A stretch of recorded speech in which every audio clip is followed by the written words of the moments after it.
Okay, and then to the pile of questions from our ever loyal and wonderful listeners. So that brings us to Steve Peters again. Kickstarter of Ghosts of Rabbit Hell asks, is it too late for a please hold question? And you interject, for you, Steve, never. Was it late? No, actually, I just started writing the facts when I saw on Facebook that I had a because he sent it through Facebook Messenger. I had a message and I clicked on it and it was Steve, and I'm going, normally Steve is good for the facts get sent up and it's, hey, is it too late for, and I just sent it, but I'll see if I can work it in. And this time I was kind of waiting for it because I figured he was going to say something. How about that? Maybe that's a good omen for Steve on something that hasn't happened before. So maybe Ghosts of Rabbit Hell is he's wet himself down and he's running around out on the golf course. Good for you, Steve. Anyway, I was curious to know if Dave had any thoughts about Mickey Mouse entering the public domain and its implications. So Dave, thoughts on Mickey's freedom, and here we're looking at the Dreaming and Dragon splash panel, which has the newly liberated Mickey walking through. And Steve, it's January 1st, 2024, not 2023 that you've got written on here. Don't like to be critical, but he actually, if you look slightly above where it says 23 and to the right of Mickey, he put 1/1/2024 into the panel itself. Okay, Grandpa's eyesight isn't that good anymore. I apologize, Steve. Oh no, okay. He said that this happens every year when he starts one of these on the first of the year. He puts the wrong year. Like he's done it multiple times. Okay, I'm getting better at that. I used to do it on my first three or four checks, and I haven't done it in a couple of years. So, but sometimes Grandpa's getting better. Not often, but sometimes. Coincidentally, the National Post ran the Washington Post article, Mickey's latest adventure, the world's most famous mouse, is finally in the public domain. But it doesn't mean there aren't rules. And it's, I take issue with a lot of the stuff in the article, not surprisingly, on the public domain thing. There's some interesting quotes in the article. One of them is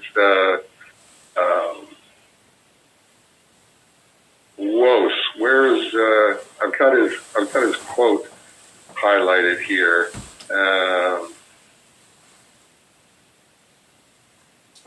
Cartoon historian and the Emmy-winning host of PBS's Cartoon Academy is one of their experts in the article. Calls it an ironic twist for Disney, which built their empire on public domain fairy tales, such as Cinderella and Sleeping Beauty. Calls that dynamic and at the same time, they have the reputation for its intense legal vigilance when it comes to protecting its properties, calls that dynamic the, quote, love triangle, unquote, among Disney, its Mickey protection efforts, and its savviness with adapting non-protected works. That's one of those, if Disney was doing Cinderella or Disney was doing whatever intellectual property was in the public domain as an animated film, they were protected by the amount of money that they were investing in. It's if Disney's doing Sleeping Beauty and you're an animation company, they're going to outspend you doing their adaptation, and the amount of time and energy that they put into it, and the amount of man hours they had to invest.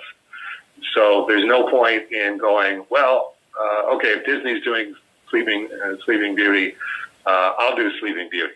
Our studio will do Sleeping Beauty. It's you really don't want to do that, but that doesn't mean that it was established legally that you can't do that. It's no, it's outspending, and there is a quote in the article from I'm looking for the name of the representative of the Walt Disney Company, and it just says the Walt Disney Company told the Washington Post. And it's like, yeah, see, up at that level, it's ignore the man behind the curtain. It's we are Oz the Great and Terrible Walt Disney Company, and we are Oz the Great and Terrible Washington Post, and we're going to pretend that this is just a factual conversation, and it's not. It's no, we are the rulers of the universe, and we dictate terms. So the quote is, ever since Mickey Mouse's first appearance in the 1928 short film Steamboat Willie, people have associated the character with Disney's stories, experiences, and authentic products. That will not change when the copyright in the Steamboat Willie film expires, the Walt Disney Company told the Washington Post in a statement. The more, quote, modern versions of Mickey will remain unaffected by the expiration of the Steamboat Willie copyright, and Mickey will continue to play a leading role as a global ambassador for the Walt Disney Company in our storytelling, theme park attractions, and merchandise. Disney notes that it won't stand down completely. Quote, we will, of course, continue to protect our rights in the more modern versions of Mickey Mouse and other works that remain subject to copyright, and we will work to safeguard against consumer confusion caused by unauthorized uses of Mickey and our other iconic characters. And it's like, no, that's, it's very nice for you that you can say things like that, but the idea that there is even such a thing as consumer confusion is no, that's a hallucination on your part that you think you can control, and that's just financial intimidation. It's like, if we send you a cease and desist order, you better cease and desist, because we can crush you in the courts just by outspending you with our massive legal team. Okay, but that doesn't establish that you actually have a legal precedent for what you're talking about. The example I'm going to use is, well, okay, we've got Steamboat Willie in the public domain. Let's put him in a Spawn costume and call him Mickey Spawn, which would be being funny and being entertaining, but also saying, well, okay, we do have a legal precedent that doesn't make a whole lot of sense in medieval Spawn, where, okay, a jury did say that Neil Gaiman owns medieval Spawn. And it's like, well, wait a minute. It's you change Spawn into a different kind of Spawn, and now you own a Spawn. It's it's a legal precedent, but it's like, are you going to take that into the legal arena with the Disney company? And it's like, let's face the fact that it's not going to happen. If somebody had the chops, somebody who had the level of chops that I had doing Barry Windsor Smith in 1977, and Kevin and Peter had in 1984 doing Frank Miller's Ronin and Daredevil riffs, and they go, let's do Mickey Spawn, and they do a comic book, and they manage to they're really speedy guys, and they managed to get a 24-page comic book done, in the next couple of months, and it's Mickey Spawn, and it's hilarious. It's making fun of Disney, it's making fun of Todd, it's making fun of all the different versions of Spawn, and it goes into the comic book stores. People are seeing it in the comic book store, and they're going, that's funny. That's funny. I got to get me one of those. And the whole Turtles thing, lightning strike happens. It's that's got nothing to do with Disney. That's got nothing to do with Todd. That's got nothing to do with anybody legally. As soon as you mash it up with something else, it's a new intellectual property. Well, some of the articles I've seen that I can't believe, I can't not believe it, I guess is the best way to put it. Because it's, Steamboat Willie and Plane Crazy are in the public domain. So those versions of Mickey, anybody can do, and Disney can't say boo, but if you try to do The Sorcerer's Apprentice, that's still under copyright and you'll get sued. But there was an article where a guy found a promotional poster for Steamboat Willie where Mickey's in color wearing the red shorts and the yellow shoes. So now, because it's a Steamboat Willie thing, the red shorts and the yellow shoes are still in the public domain, but the white gloves aren't. So if you do Mickey and he's wearing white gloves, they can sue you, but if he's not wearing white gloves, and I'm going, you're splitting hairs. At a certain point, Disney can come after you for anything. You, as a creator, can hopefully lobby the public domain, the public support for, hey, wait a minute, Mickey's in the public domain. The other one is Eric Larson from the Savage Dragon has been talking about it online, and he said, yeah, Mickey's in the public domain, but the trademark name Mickey Mouse is still a trademark, so if you use Mickey, you can use Mickey and call him Mickey, but on the cover, you can't say Mickey because then they can sue you. And I'm going, it's a fine line, but at the same time, it's one of those, hey, they once sued a daycare for having an unlicensed Mickey on the wall. Their legal department is not known as, the sharks they are because they're really nice guys. It's because they'll sue you and they have, billions and billions of dollars to throw at you if they want to crush you. Right, and I don't think they do that anymore. Like, they're starting to understand that that's dimly looked upon by the hoi polloi in 2024, and has been for at least the last couple of decades, crushing people like insects in order to retain your happy time place in Los Angeles and Florida. That's not washing with everybody these days to the extent that you're trying to pretend it is. That's why, again, this article was interesting to me, because there was also a guy who is an intellectual property guy. Do exactly what copyright expiration allows you to do and make something awesome with public domain Mickey and Minnie. Just don't do it in a way that confuses consumers. And it's like, no, consumers are not going, look, the only Mickey that I want to consume is Mickey that is approved of by the Walt Disney Corporation. It's like, no, if they see a T-shirt and they go, that's a really great Mickey Mouse T-shirt, that's the one that I want. They're not confused, and they don't really care the Walt Disney Corporation owns that T-shirt and gets 85 cents of the $20 that somebody spent on it. It's how does this guy figure? And don't do it in a way that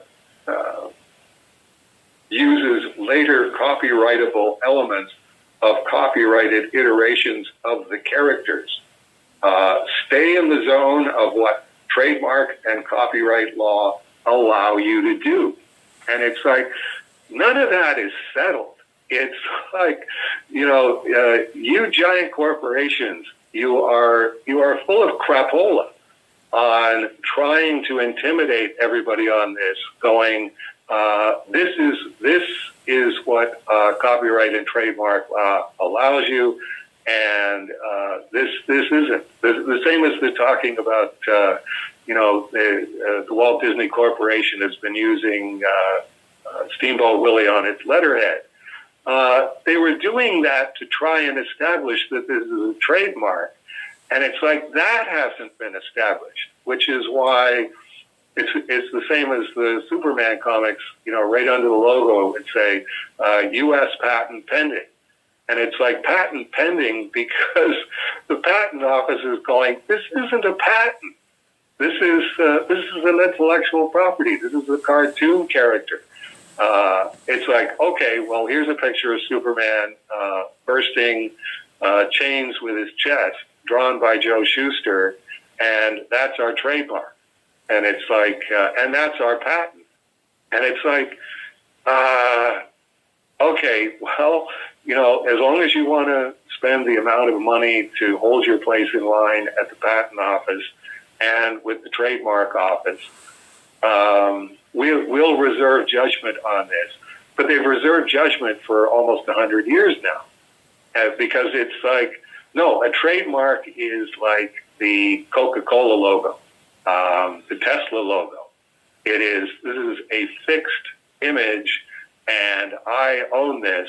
Elon Musk, I own the Tesla logo, and you can't use the Tesla logo without my permission. And it's like, well, yeah, but if we change the font marginally, then it falls through the cracks. And I can call it Telsa, and there's nothing that you can do about that.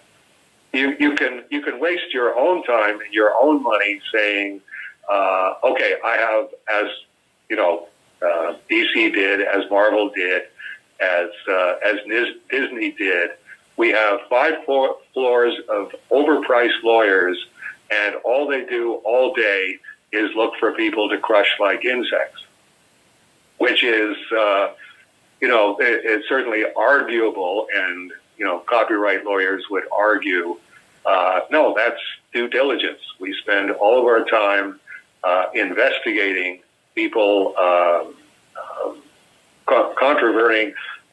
contravening our copyright, our trademark, and we crush them like insects. Well, that's a pre-internet thing again as well, where it's okay. We've got each of the 50 lawyers we've got on 5 different floors in this office building all have their assistant staff and all have the billable hours people and the law clerks reading every newspaper that came out today and going, there's something that looks remotely like Spider-Man. There's something that looks remotely like the Superman logo. Okay, send them a cease and desist order and open up a file on them. And if they won't cease and desist, then we'll just have to gradually run them through the machinery until they do cease and desist. It's like, no, the internet changed that as well. It's like,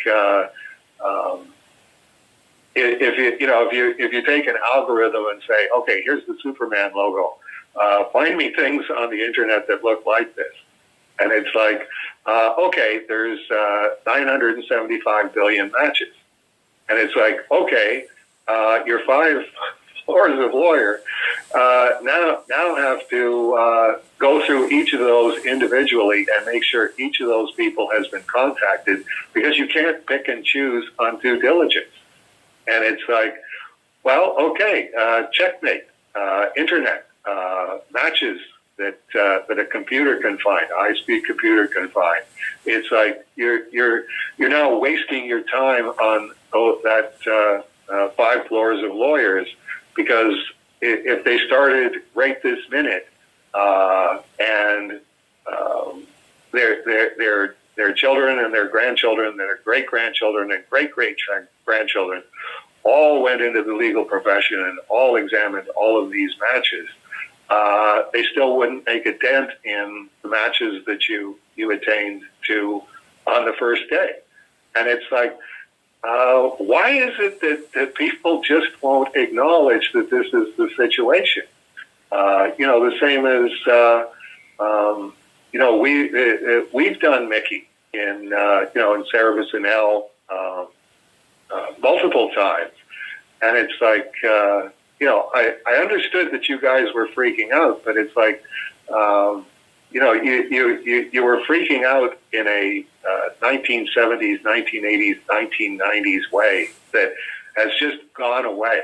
However, the Disney Corporation wants to portray this, it's like anybody can use Mickey Mouse for whatever they want. And there's absolutely nothing that the Disney Corporation can do about it, because I think I've gotten the closest to it where I go, if it's a raw material in another creative work and not even defining what another creative work is, anything that I've done, any other creator is completely at liberty to use. If you do come up with something that makes $1 billion, I'm still a guy at the level of trying to figure out how I'm going to pay my phone bill next month. It would be really nice if you cut me a check, but there are people who would be in that category, and there were people that wouldn't be in that category. Well, that's my uncle contacted me because he's been doing Big Brother, Little Brother with needy kids for decades now. And he's got a former little who wants to do my grandma's books as a one-woman show.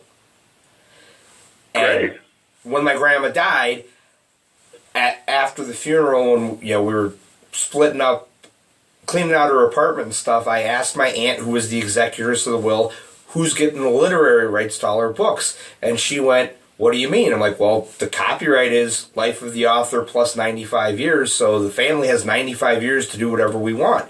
And she went, "Oh, well, you can have them because nobody else is interested." And I'm like, "Okay."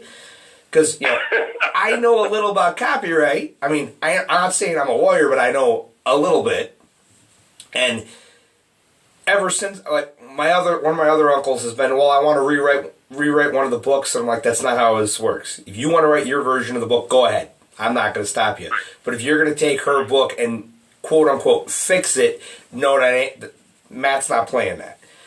So my uncle contacted me going, this guy wants to do a play. What does he got to do to get the rights? And I'm going, well, I'm going to have to come up with a contract, and it's going to have to be simple enough that I can deal with it, but complex enough that if this guy goes to an entertainment lawyer goes, "You shouldn't have signed that because this schmuck in Wisconsin really shouldn't have been writing a contract." And one of the things that I'm putting in there is, because I'm still working on it, is, okay, first off, these are non-exclusive. You're getting the rights, but they're non-transitory. You do not get to sell my rights that I'm lending to you to somebody else. If you write a one-act play and Andrew Lloyd Webber comes and goes, "This is my next Broadway show," I'm getting a phone call because Andy and I are going to have a conversation. Right. And the other one is that I'm going to put in there is, I don't want any money for this until you make $1,000. Once you make $1,000, I want 10% of every dollar you make. And when he goes, but I'm like, I'm splitting my 10%, the little bit I get with all my aunts and uncles, because it's their childhood memories that their mother exploited for these books. So, they should get a little something. So I'm not asking for the moon. I'm just saying, hey, once you start making money, don't forget my name. Right. And in my head, I keep going, if this were Dave, how would he word the contract? And I keep coming back with approval as an authoritarian construct. And I'm going, yeah, okay, a little more strict than that. Yeah, but it's all gray area in terms of that gets into you can't encumber the property. Yeah, is another one of my cardinal things in terms of intellectual property. When Blair Kitchen died, and I talked to Mike Kitchen about the situation, and it's he's got 3 kids. He's got Jacob, Nate, and Avery, and presumably that's who we would want to have the intellectual property rights to the possum. Each of those technically has the ability to go, here's what I think Dad would want to have happen with the possum, and not necessarily going to get agreement with the other 2. In which case it becomes, okay, you can do what you want to do with your possum, but you can't encumber the property and say, Avery Kitchen, this is my possum, and Andrew Lloyd Webber wants to do a play featuring the possum, and I think it's a great idea, and I'm signing off on it. It's like, well, no, you can't encumber Nate's possum and Jacob's possum. It's the intellectual property is still the intellectual property, and which is why, particularly when it comes to comics, I say stick with comics. Don't, if you try to get into licensing with these giant corporations,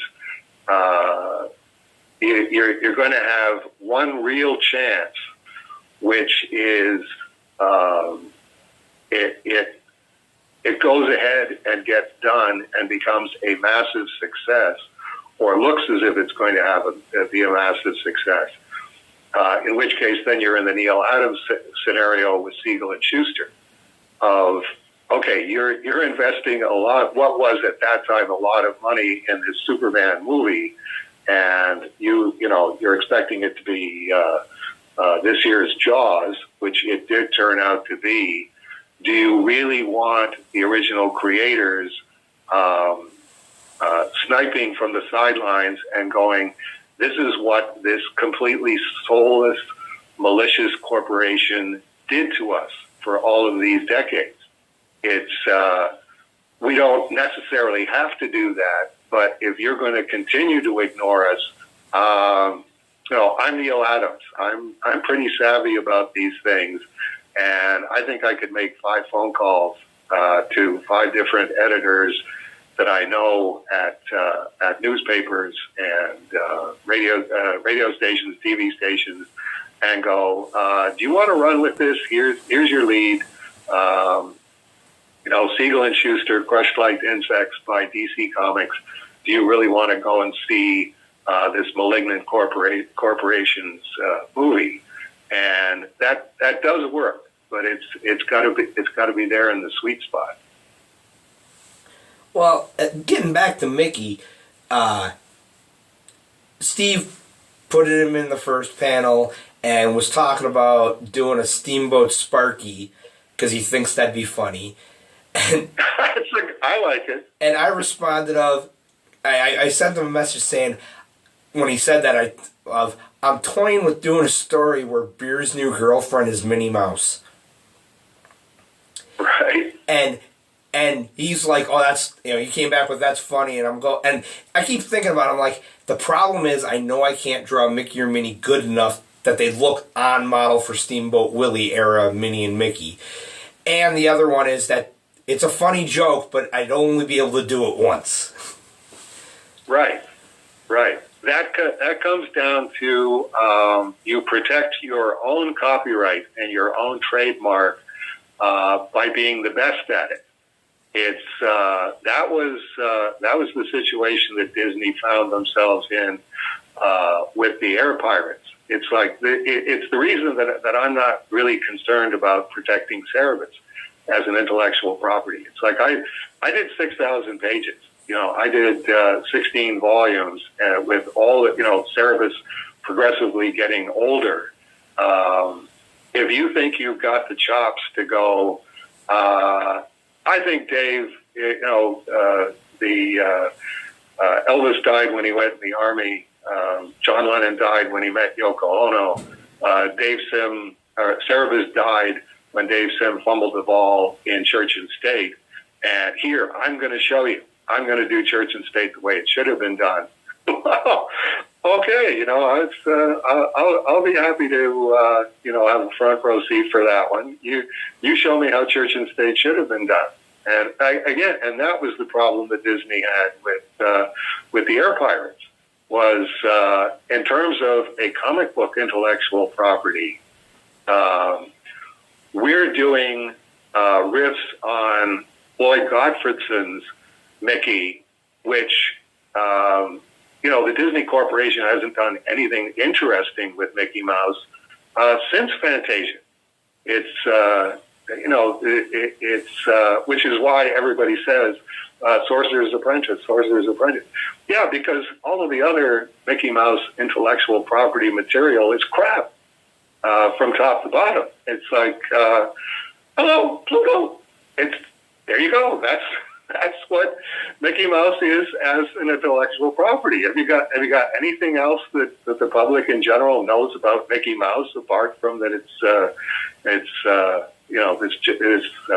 mix a metaphor, a cash cow for the Disney Corporation, and that's why they got and are still completely paranoid about what can be done with Mickey because they never did anything interesting with Mickey. The same as Donald Duck is a piece of crap. Daffy Duck is an amazing intellectual property because there was, if you wanted to make even a short list of the best Daffy Duck cartoons, it's like, oh, this is funny. This is something that people just gravitate to. But Donald Duck is just Walt Disney's obsession with bum jokes. And that's all that it is. There isn't a single memorable Donald Duck cartoon, or not memorable in the sense of this is something that you could use to launch a $1 billion franchise. It's here's racist Donald Duck in World War II.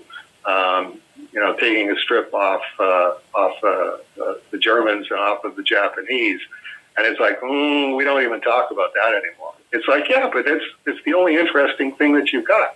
Everything else is crap. Everything. The stuff at Disney that isn't crap is all stuff that was done by really, really brilliant animators. And Carl Barks. And Carl Barks. Exactly. Good point. Well, it's like as you were talking about Donald, I was saying, well, they did do in the late '80s, early '90s. They did a DuckTales, which was mostly Scrooge and Huey, Dewey, and Louie, but Donald occasionally appeared. And I'm like, no, wait, that was basically an animated version of the Carl Barks stuff. Like that's. 90% of it is straight from the Carl Barks comics because that was the only time that anyone made the character interesting. Right. I mean, and the only reason that happened is because they left Carl Barks alone because it was all we need is somebody who can draw the duck characters and write namby-pamby stories. And it's like you don't even know when you're looking at something brilliant. That's how completely empty-headed and malignant your corporation is from top to bottom. that they didn't even know who Carl Barks is, and they didn't even know that there was a good duck artist, and he's in your employ. It's because you left him alone, because he was so low in the food chain. We don't even acknowledge that this is a human being. This is just someone that we pay him to do this stuff, and we get him to sign all of these malignant contracts, and he agrees to do it. Okay, he's a solved problem until he starts painting them, and selling the paintings for hundreds of dollars. And it's like, Carl knew I got to contact Disney about this, because they're not going to have a sense of humor about this. And it's like, okay, now we've got a problem of we only have a default setting of crush the person like an insect, and it's like that's not going to work with Carl Barks. You're at least in that troglodyte brain, corporate brain of yours, going, I don't think this is going to work this way. No, it's not. It's not. Okay, hold that thought and try sitting and having a meeting about how people are as human beings. Stop talking to your lawyers. Your lawyers are the source of the malignancy. Right. Well, I think we've covered Mickey pretty well. Not the way the Washington Post did. That's another one of those things. It's like Jeff Bezos. The Oz the Great and Powerful behind the Washington Post, and it's like, yes, we are just talking about this as an intellectual subject. It's like, no, you're not. You're a malignant corporation. You don't even know what anybody in your organization is doing, and whatever residue of the Woodward and Bernstein Washington Post ever existed, it's gone, and you're now the Nixon administration on steroids. Yeah, let's leave that alone. I think we've had our say from down here in the trenches, and if any of those people now go, okay, who is this Dave Sim guy? It's time to crush him like an insect. It's like, no, it's 2024. Get with the program, you malignancy. Well, to be fair, if they're going to crush you, it'd be for the Kurtz versus Kurtz Steamboat Service video that I made, where I'm ripping off Dave Sim's Kurtz versus Kurtz, David Birdsong's Kurtz versus Kurtz, The Doors, and Emerson, Lake and Palmer, because I used some piano riffs as the intro and the outro. So if those four people want to come after me, go ahead. I have like $8, and I will split it amongst you. Right, and that becomes the news story. That's the problem for the larger these malignant corporations get, and the more malignant that they get. No, this is really bad PR. This is going viral, and this is not going viral in a good way for us. Okay.